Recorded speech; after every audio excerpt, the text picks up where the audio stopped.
நம்ம இந்த வீடியோவில் என்ன பார்க்க போகிறோம்னா வேட்டையன் படத்தோட ஃபஸ்ட்டு சிங்கிள் அப்டேட் தான் பார்க்க போகிறோம். இப்போ தான் நம்ம சேனலில் பார்த்தீங்கன்னா BLX சினிமா அப்டேட் சேனலை சப்ஸ்கிரைப் பண்ணிட்டு ரஜினி பிடிக்குன்னா வீடியோக்கு மறக்காம லைக் பண்ணிட்டு பாருங்க ஃப்ரெண்ட்ஸ். நம்ம வாங்க வீடியோக்குள்ளே போகலாம். வேட்டையன் படம், இந்த படத்தில் ரஜினி நிறைய பேர் நடிச்சிட்டு வராங்க. அமிதாப் பச்சன் போட நிறைய பேர் நடிச்சிட்டு வராங்க. படத்தோட ஷூட்டிங்கும் ஓரளவுக்கு முடிஞ்சிருச்சு. தலைவர் அடுத்து நடிக்க போகிற படத்துலேருந்து கூலி, அது லோகேஷ் கனகராஜ் டைரக்ட் பண்ணுற மாதிரி அதுக்கும் அப்டேட் வந்துருச்சு. ஆனால் வேட்டையன் படத்துலேருந்து ஒரு அப்டேட் கூட வரல.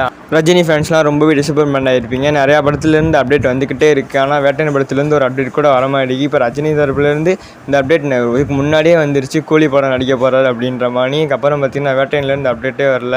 ஆனால் இப்போ வந்திருக்கு ஃப்ரெண்ட்ஸ். வேட்டையன் படத்தோட ஃபஸ்ட்டு சிங்கிள் அப்டேட் எப்போ வர போகுதுன்னா இன்னும் ஒரு வாரம் அல்லது 2 வாரங்களில் கூடியான அப்டேட்டை படத்திலேருந்து ரிலீஸ் பண்ணுற மாதிரி அப்படின்னு ஒரு அப்டேட் வந்திருக்கு. இதை பற்றி நீங்கள் என்ன நினைக்கிறீங்கன்னு கீழே கமெண்ட் பாக்ஸில் கமெண்ட் சொல்லிட்டு போங்க. படத்தோட மொதல் பாட்டு எப்படி இருக்க போய் நீங்கள் எக்ஸ்பெக்ட் பண்ணி வச்சுருக்கீங்கன்னு கீழே கமெண்ட் பாக்ஸில் கமெண்ட் பண்ணுங்கள் ஃப்ரெண்ட்ஸ். நானும் தெரிஞ்சுக்கிறேன். சரி ஃப்ரெண்ட்ஸ், இது போன்ற மூவி அப்டேட்லாம் உங்களுக்கு உடனுக்குடன் வரணுன்னா நம்ம சேனலை சப்ஸ்கிரைப் பண்ணிட்டு பெல் ஐக்கானை கிளிக் பண்ணி வச்சுக்கோங்க ஃப்ரெண்ட்ஸ். சரி, நம்ம அடுத்தடுத்த அப்டேட் வரல பார்த்துக்கலாம். நெக்ஸ்ட் வீடியோவில் பார்க்கலாம் ஃப்ரெண்ட்ஸ்.